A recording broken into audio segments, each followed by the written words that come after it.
بسم الله الرحمن الرحیم و به نستعین و هو المعین و صلی الله علی محمد و آله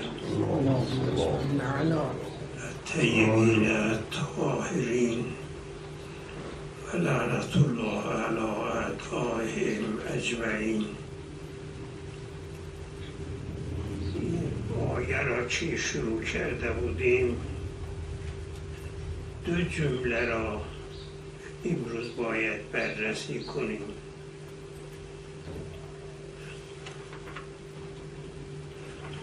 جمله اولا فمن تطوع خیرا فهو خیر له. جمله دوم و ان تصوموا خیر لکم این کنتم تعلمون. این دو جمله در بیانش می شود گفت که معرکه آراست، ولی ما اجمالاً برای اینکه اثر اولی ندارد اجمالاً اقوال را اشاره می کنم.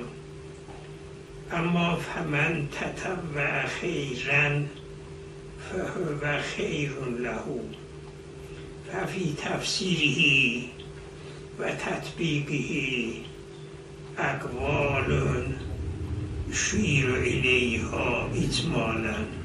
یک، ای یعنی لو تطوع یعنی اطمع طعام داد. ای اطعم یعنی چه؟ من اکثر من مسکی. گفتیم که آیه شریفه قبل این بود که کسانی که با زور با طاقت با زحمت روزه میگیرن فدیه بدن 750 گرم. و من تطوع خیرا زیاد بدهد یعنی 2 مسکین اطعام بدهد، این خیر است. اول را این چنین گفتن، این را شیخ طوسی از ابن عباس نقل می کند. ای اطعم اکثر من مسکین. دوم من تطوع خیرا کار خوب بکند، اصلا مربوط به این نیست. هر کار خوب در دین اسلام احسان است، دست گرفتن است، نماز خوندن است، زیاد روزه گرفتن است، کار خوبه. این را هم بعض مرحوم طبرسی از حسن نقل می کند، میگد و قول الحسن.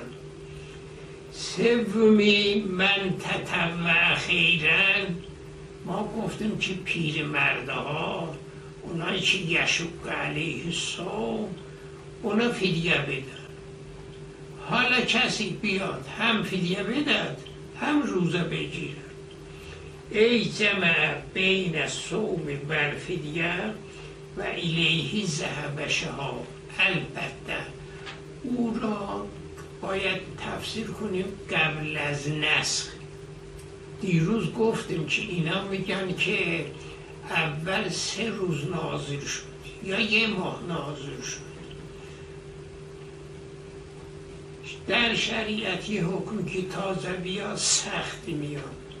شارع اجازه داد که میخواید فدیه بدید، بعد نسخ شد و و این را گفتیم میگن یعنی میخوایی آسان کردیم تجریب را، میخواهید فدیه بدید، میخواهید روزه بگیرید، باید به این تعبیر کرد.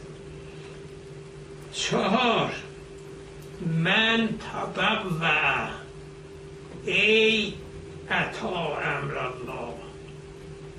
اینم وجه 4 است که علامه در میزان انتخاب میکنن. روزه را واجب کردیم برای پیر مردها، گفتیم فدیه. اساساً کسی که با خدا کنار بیاد اطاعت کند خوب. من اطاع خیر له ای تطوع و اطاع امر الله بالصوم، چون محور بحث صومه، من اطاع بالصوم فهو خیر له. اینم حرف بدی نیست، منتها مشکل اینجاست که آیه بعدی را هم به صوم تعبیر می کند. اینجا میگه من تطوع و ان تصوموا خیر لکم، همون صومی که تطوع این هم خوبه، این تکرار میشه. مگر بگیم ایشون هر چی گشتم که از عبارتش عموم بفهمم، چون میگه بله سبب به جای مسبب به جای سبب، سبب به جای، یعنی صوم به جای صوم تطوع آمدن. ولی اگر بتونیم بگیم اما این اشکال به ایشون وارد نیست. دقت بفرمایید، بهتره کلام علامه خوبه اما با تفسیر بعدی نمی سازد. اون چیه؟ تطوع خیرن یعنی صوم و ان تصوموا خیر لکم، اونم صوم. چون به معنی اطاعه گرفته بود که آقا تطوع خیرن را به معنی اطاعه گرفته بود، یعنی همون تطوع دیگه. نه دیگه اون صوم اهمه بود دیگه. عرض کردم میگه چی؟ سبب به جای مسببه، مسبب صومه، پس اگر صومه و ان تصومم دوباره بیاد، این میشود تکرار. این قول 4. قول 5 را مرحوم آقای خویی اعلی الله مقامه در کتاب صوم که دیروز اشاره کردیم اونجا این را آوردن. حالا ببینیم ایشون چه میگن. به نظر من بهتر وسط. ایشون میگه که آیه شریفه 3 تا حکم را بیان میکند. یکی وجوب صومه، کتب علیکم الصیام کما کتب علیکم علی الذین من قبلکم. بعد میگه که و من کان فی سفر، یا در مریضی باشد، اون فعدت من ایام، یعنی حرام اونطور که ما استفاده کردیم روزه نباید بگیرد. اینم حکم دوم. بعد میگه که خب حکم سوم چیه؟ روزه مستحب، روزه واجب، روزه حرام. حالا کسی روزه مستحب بگیرد اب ندارد و من تطوع خیرا فهو خیر له. چیز بله و من تطوع خیرا فهو بهتره، این مستحب یعنی. پس ایشون میخواد بگد آیه شریفه 3 مرحله دارد. یک مرحله وجوب صوم، کتب علیکم الصیام. مرحله دوم این کنتم فی سفر فعدت من ایام اخر، اونم حرمت. بعد روزه مستحب، حالا مستحب بگیرید اب ندارد. این تصوم خیر بعد و این تصوم بعد میاد اون را طور دیگه معنا میکنه، اون را به عموم حمله میکنه، اشارش میاد. پس و ما بعد 5 مختار اهل بحق ذو الخوی فانه بعد ان قال ان الصوم فی الحاضر واجب و فی المسافر یجب الافطار یعنی و کذا فی المریض و قال ثم اشار بقوله سبحانه و من تطوع به چه؟ نه به واجب نه به حرام، این حکم سوم مستحب. و من تتبع اشارتون الى ما ذکر من اقسام ثلاثه اینما هو حکم صوم الواجب. اینش قبلا گفتیم. و عمل تتبع فهو خیر للعلو، برای عبادت خوبه. و این تتبع خیر یا للتتبع فتبقى تتبع علی صوم المندوب. این کلامش. و لیس ببعیدین و این انکره علامه میگه که متوجه است این معنا را و دیگران هم شاید اشاره کردن. میگه نه این خوب نیست. چرا؟ و این تتبع خیرا لکم مستحب را از کجا آورده؟ تتبع اطاعت کما اینکه در مقابل اجتناب طوعا و کرهن، یعنی معناش این است که انسان با آسای خودش تعظیم کنه. این دیگه استحباب از کجا آمد؟ ولو اینکه علامه این را قبول نمی کند، ولی ما در جواب میگیم که در طوع خودش یه خضوع و ندب خوابیدن. و این ابیت انزالک اقلم بگید بعد از آنی که وجوب حرام را شمرد، بعد گفت و این تتبع اون وقت ظهور پیدا میکند در استحباب. این آیت کردید اول وجوب را بیان کرد، بعد حرام را بیان کرد، بعد میگه اگر روزه گرفتید اب نداره تا یعنی عبادت. و این تتبع مطلقه تطبیق میشود به روزه. این است که ما این حرف را بله و لیس ببعیدین و این انکره علامه قائلا به ان تتبع غیر ظاهر فی الندب. از کجا آوردیم ندب را؟ و فیه انه لا یعبد ادعای ظهور تتبع فی ذالک. تتبع یعنی بله بدون سابقه اطاعت، بله یعنی طبیعتش یعنی اون را میخواد. و این ابیت انزاله که گفتیم اشاره کردیم، گفتیم که اقلا بعد از بیان قسم وجوب و قسم مستحب آوردن این قسم لا یخلو عن استحبابی. هذا تمام کلام در آیه جمله قبل. اما جمله نوع استحسان دیگه دلیل نشد که اینکه استحباب بگیم دلیلی نداشتیم که یک نوع استحسان بوده. نه لغت نه روایت تایید. استحسان اون وقت بود که صرف استحسان باشد. ما گفتیم که ذکر بعد از وجوب حرمت یه چیزی گفتن معناش این است که صوم واجب را چه گفتی، صوم حرام چه گفتی، پس بنابراین این چیه؟ این اصلا ظهور دارد فی حد نفسه در استحباب. و این ابیتم انزالک گفتیم اثر شرعی ندارد.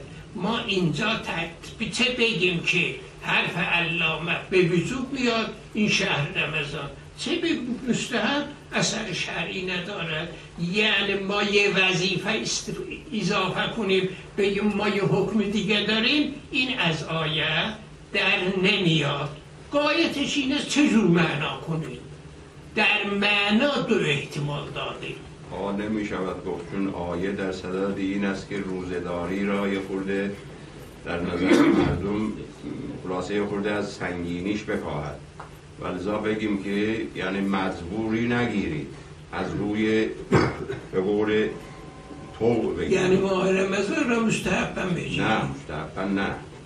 یه دفعه اینه که من مجبورم. الان اکثر روزه‌دارها از مجبوری ناراحته، گرفته ولی ناراحته. ولی بگیم که نه، از روی طوع بگیرید، عاشقانه بگیرید، یعنی تتبع خیرم فهو خیر له. پس اگر اجباری یعنی خضوع نگیره صحیحه، اون اثر نداره دیگه، اون اثر را نداره. یعنی اینو قرینه بگیریم که تتبع یعنی مثل علامه یه مثالم میزنه که به خورشید و ماه گفت بله بیایید طوعا یا کرهن اونا گفتن ما آمدیم طوعا. اونا من اشاره کردن بله فرمودید. طوعا و کرهن. بله. ولی آیا این در صدد این است؟ من اینجا اونی که بهتر دانستم این است که آیه در صدد این نیست. آیه در صدد بیان تکالیف مسلمان هاست. میگه این را نکن، این را بکن و معجز یک اضافه هم کرده بوده. این را ما ادعا میکنیم و تایید میکنیم کلام علامه طباطبایی چیز را آیه خویی را.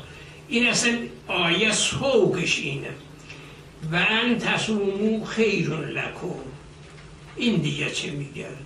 این خیلی با آیه قبل مشکل سازم. گفتم که اطاعت کنید خوبه، الله گفت که روزه بگیرید خوبه. خوب اگر روزه بگیرید خوبه، تطوع روزه. این چه میگه؟ و ان تصوموا خیر لکم این کنتم تعلمون.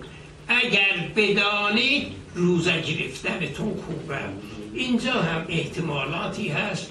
این را میذارم انشاءالله هفته آینده روز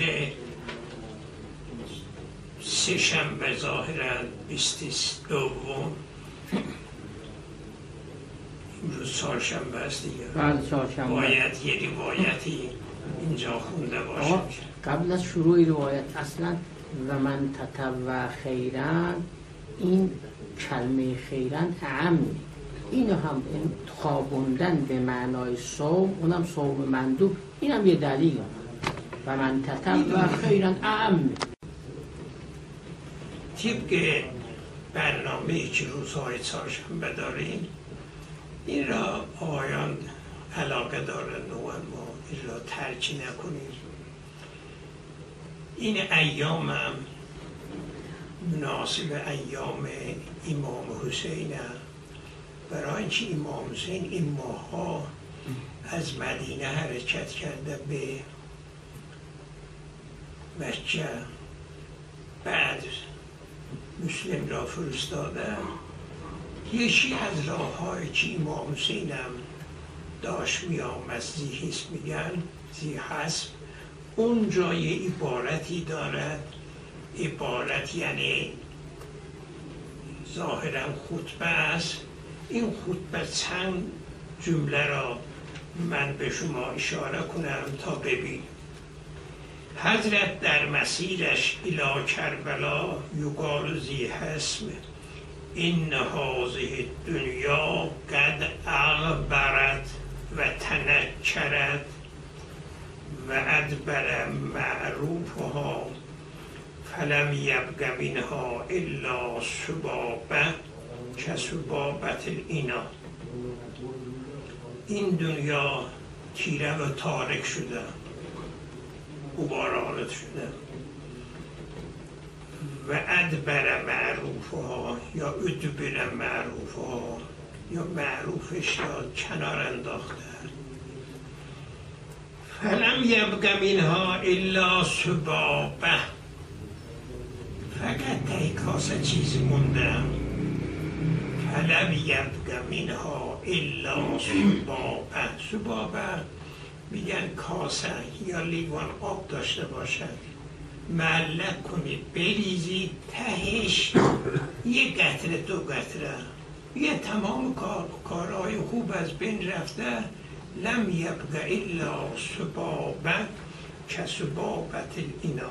تا میاد میگه چرا الا ترونه ان الحق لا یعمل به و ان الباطل لا یتناهی عنه. نمیبینید حق عمل نمیشه دیگه. چه دنیایی است، چه دینی است، چه مذهبی است، چه خوشی است. لیزبری الا ترونه، نمیبینید. این عرض میشود ان الحق لا یعمل به و ان الباطل لا یتناهی عنه. از باطل هم کسی اجتناب نمی کند. لیرغب، زیرش یه جمله است که واقعا بعضا انسان‌های که غیرت دارن بعضی چیزها که در جامعه انسان می‌بیند مردنش را آرزو می‌کند. این کلام اشاره به همانم لیرغب المؤمن فی لقاء الله محبا. اصلا دیگه دنیا به چه دردی؟ دنیایی که همش تاریک و بارانونه. اینجا ما قبل از ماه رمضان شبیه این روایات و جملات را به دوستان گفتیم، اونا را ترغیب به تبلیغات کردیم و گفتیم که بالاخره هر شرایطی هست. یکی از دوستان تا چند روز پیش اینجا بود، بله به من گفتم چرا نرفتی؟ گفت استخاره کردم. گفتم در کار خیر استخاره لازم نیست. بعد از 2 روز رفته یه جای دور دست بالاخره اشاره کرده که ما موظف واقعا اینه. ما اینجا گرچه بعض از دوستان ما اشاره میکنن که یعنی ذکری میکنن رفتن اصلا کسی جمع نشده برگشتن. ما در این روزگار گرفتاریم. ما اگر مقایسه کنیم روزگار خودمان را با روزگار امام حسین علیه السلام ما میبینیم که جمعیت همون جمعیت هم. چرا؟ یزید شراب میخورد. شما شاید بگید شراب خور کمه. من یکی از رفقایی که خیلی جوان با جوانها مربوطه 2-3 بار به من آمده گفته وضع خیلی خراب ها. جوانان تقریبا یه ده میرن، ایشون با ده ارتباط دارن، میگن اونجا بیشتر شراب میخورن آزادانه. ما خیال البته شما هم درک میکنید یه وقت در روزنامه می نویسن در فلان جا، اون روز مثل که شیراز بود چندی پیش، گفته که بله این سمه ها را آلکل ها را آب قاطی میکنن میخورن، چند نفر بیمارستانه چند نفرم کشتن. این از اینجا حساب کنید ببینید که وضع چیه. در زمان یزید شراب خوره و قمار بازی که همینطور ما امروزها گرفتار بعض مجالس هستیم، خصوصا مجالس جشن سرور و عقد و اینا، جوانها بله همینطور بله قمار بازی را گویا حلاله، اصلا یه ترس و لرزی هم نداره.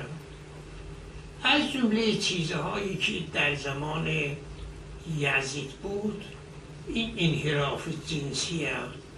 من سخن سربسته گفتم با حریفان این انحراف گوگا میکنه، خصوصا این گرانی و مشکلات زندگی جوانهای ما را از ازدواج واداشتن و همینطور زنها را همینطور. بله سعدی میگد که سنجه ها را بستن سگ ها را ول کردن. این جامعه گرفتار انحراف جنسی را گوگا میکند. حالا یزید بله مبتلا بود با زنای با هوا، بله محارم هم نقل میکند. حالا خیال نکنیم که بله چه گویم چینا گفتنم بهتر است. اینا اصلا بعضی چیزها را ذکر کردن مثل که فواحش را تبلیغ کردنم، تشییع فواحشم. از این جهت من با اشاره رد میشم. از جمله چیزهایی که بله در یزید بودن اون هم سگ بازی و میمون بازی بود. تا چندی پیش ما خیال میکردیم سگ بازی یعنی چی؟ اصلا من بله مفهوم سگ بازی را نمیفهمیدم. چطور سگ بازی؟ حالا امروزه وقتی که انسان لمس میکند بله میبیند که جوانهای ما یا پولداران ما، افرادی که لایکی مانند هستند، اینا شبها را با سگ عرض می شود سود می کنند، به هر شرایطی، به هر کیفیتی. این نه یه جا نه دو جا. یه وقت عرض می شود اگر به سگها هم، سگهای ولی که ای بسا آدم هار میشن، آدم میکشن، آدم میگزن، مریض میشن، یه دوایی هم بریزن، این صدای بعضی غربی ها یا غربی نماها میاد که آقا بله این حقوق انسان ها باید مراعات بشود. دنیا امروز حقوق انسان ها را مراعات نمی کند. هزاران هزار مردم، زن و مرد و جوان و پیر را میکشند، کسی اوف نمیگن. اما یه سگی را دوا بزنه بکشی، یه وقت بله سر صدا. این واقعا خجلت آوره. الا ترون ان الحق لا یعمل به. نماز اکثرا بین جوانهای ما نیست. روزه را آزادانه در میادین ما، در مجالس بله اندیه رجال اینا میخورن، کسی جرأت ندارد. اگر کسی حجاب ندارد، کسی جرأت ندارد بگد که حجابت را، خودت را جمع کن. این بوده که بله این در این زمان یه تحول لازمه. یه افراد لازم است که جونش را به کف بذارد. روی این حساب یه وقت یه جوانی پیدا میشد، بله با اینکه ما عقیده ما فتوا این است که در امر به معروف وجوبش شرط است که اثر بکند. البته معناش این نیست که حرامه، اثرم نکند این حرام نیست، بلکه به عنوان ثانوی واجب است. روی این حساب بعضی جوانهایی که روی غیرتشون باعث می شود یک بله زنی را میگه چادرت را مثلا یا حجابت را یا سینه‌ات را باز کردی، یه وقت میبینی که بله دوستانم ما هم بله حمله میکنیم. این غافل از این که امر لازمه. اینطور نیست که مثلا غلط کردن، خلاف شر کردن و بعضا هم مستندسازی هم ندارد. ما بارها شده که در خیابان رد میشیم، عکسی از ما برمیدارن، ما بگیم که خلاف شر میکنن. حالا کسی که کار غلطی میکنه عکسش کسی بردارد مستندسازی کند یا دلیل بیارد، گرچه ما نمیدونیم به چه نیتی، به چه شرایطی، به چه وضعی. لذا حکم غیابی از من شما صحیح نیست. حتی در امکان انسان باید یه مقدار مراعات بکند، یه مقدار ملاحظه بکند در قضاوت. و ای بسا کسی آشگانه یه کاری کرده، ما بر علیه این واقعا بله در شأن ما روحانیت نیست که قضاوت غایبانه بکنیم و حمله بکنیم. بعضی از دوستان که یه وقت یه حرف حدیثی من سفارش به اونها میکنم که حتی امکان حکم غیابی نکنن. اگر کسی حرف حدیثی دارد، اون آقایی که به نظرشون و شاید به نظر منم کار خوب نکرده، دعوت کنیم، نصیحت کنیم، راهنمایی کنیم، بگیم شرط. اینا یه مسائل است که امروز گفتنش بله به این شرایط صلاح نیست. چرا؟ هم دوست میزند ما را، هم دشمن میزند.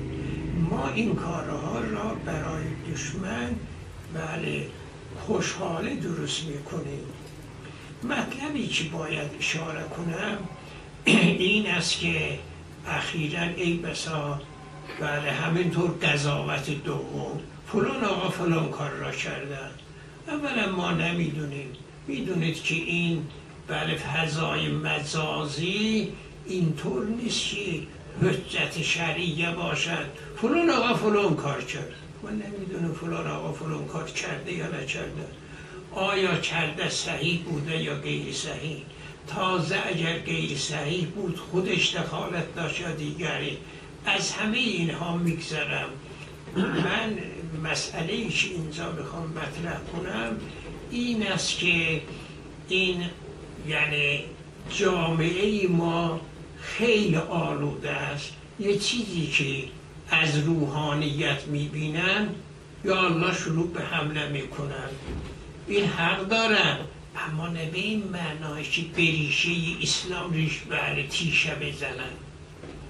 از قدیم الایام این گناه بودن. حالا یه مسئول فلان کار کردن. اگر مسئول فلان کردن باید ما بدین تهمت بزنیم، به روحانیت فحش بدیم، روحانیت را زیر سوال ببریم، حوزه را زیر سوال ببریم. اینا اصلا اینجور قضاوت ها، اینجور حرف ها نباید از حوزه یا غیر حوزه، گرچه بله اینایی که نوعا ایراد میکنن جوانهایی هستن که خیلی بله مقید نیستن، اما در این حال این را باید بدانن دین ما مقید با یه فردی نیست. فرد گناه میکنه. در زمان پیغمبر هم همینجور بودن. افراد کثیر حق را ناحق کردن. ما باید از دین اشکال بگیریم، دور بشیم. مرصد یه آخوندی بود. این مشکل ندارد که یک روحانی هم خدا نکرده. من میگم قضاوت نمی کنم، من میگم که این فضای من افروز فرض محالم باشد صحیح، اما بدین چه ربطی دارد به روحانیت، به اسلام؟ بله اگر فردی از افرادی لاابالی‌گری کنن این معناش این نیست که تمام روحانیت را مسلمان ها را جلو بیندازن فحش بگید یا ماشاءالله. واقعا ما علی علیه السلام یه عبارتی دارد که ما در زمان کنوت گرفتار شدیم. ما یه در زمان گرفتار شدیم که کسی یه حرف میزند تا دنیا آخر دنیا غرب شرق پر میشن فلان این کار را کردن. هیچ کس هم فکری نمی کند ببینیم این صحیحه یا صحیح نیست.